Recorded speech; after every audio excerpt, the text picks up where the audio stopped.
Kingsman, The Secret Service. It's a new youthful twist on the classic sort of James Bond spy thriller style genre. It's got a really cool sort of setup. There's the cool gadgets. There's a supervillain. There's a secret spying agency with lots of secret underground hideouts all around London. It's got everything that you'd want for a great movie. It is really well constructed for the first 3/4 of the movie, but the final quarter of the movie, two things in particular happen that really, I think, let down the tone of the entire film, and for me actually ruined what was a good film. The first thing is, towards the end of the film, there is a lengthy, several minutes long scene involving a lot of gratuitous violence. Now, everyone's going, well, it's Matthew Vaughn, are you really surprised by that? But this film, even though it's directed by Matthew Vaughn, was not in the same tone of his other films, okay? Which obviously are rated R and they have violence, some gratuitous violence in them. This film was not tracking along like that, when all of a sudden, towards the end of the film, we are confronted with this long scene of gratuitous violence. And it's just quite jarring because it's so out of tone and out of character with the rest of the film, it pulls you out. In fact, at the time I remember thinking, has Quentin Tarantino directed just this one scene in the film? I mean, it's that different to how the rest of the movie looks and feels. The other thing about this particular scene was, it was meant to be a scene where the audience is quite frightened and becomes aware, I guess, of how serious the stakes are and how deadly this doomsday weapon is that the supervillain has. But unfortunately, the way they've constructed this scene, that just doesn't happen. You see, what they do is a whole lot of people get killed. They're all innocent people, but they're not very likeable. And I think the reason they made them not very likeable was because they didn't want us to be alienated and sort of lose our sympathy with one of the main characters. If we'd seen him kill a whole lot of innocent people, we might have thought to ourselves, whoa, okay, this guy, I don't like him anymore. But instead what we get is a whole lot of pretty much unlikable people that end up dying. The problem is, by doing that, all of the stakes, all of the drama, all the tension and all the emotion really goes out of that scene. As I said, it's sort of comic book gratuitous violence, which doesn't really help to give tension either. It's more something that you laugh at rather than pulled into the seriousness of.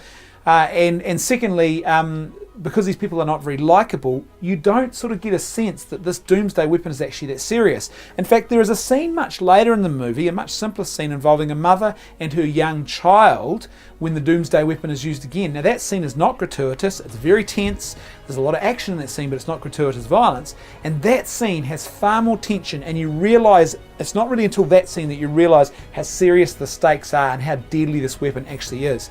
So it's kind of ironic. The scene they spent several minutes on, lots of gratuitous violence, was meant to show us how deadly this weapon is. It just really doesn't convey that because of what it is. So it's just so out of character, out of place, and wasn't really constructed that well either. Now, the other problematic aspect of this movie happens towards the very end, in the final few minutes.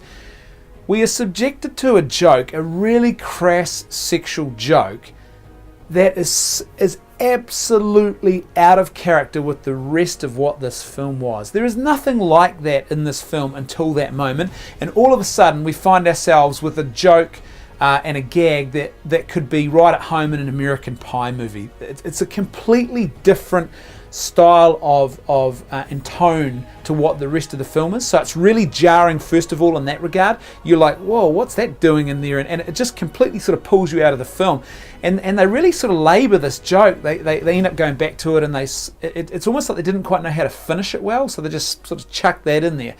The other thing as well is that this joke is particularly misogynistic. It's all about the objectification of women, this idea that, well, why wouldn't a woman sort of throw herself and be willing to allow her body to be used for some guy's sexual gratification if he manages to save humankind? And so it's really misogynistic. I got 3 young daughters. I really care about these issues, and for me it just really grated with me in a very big way.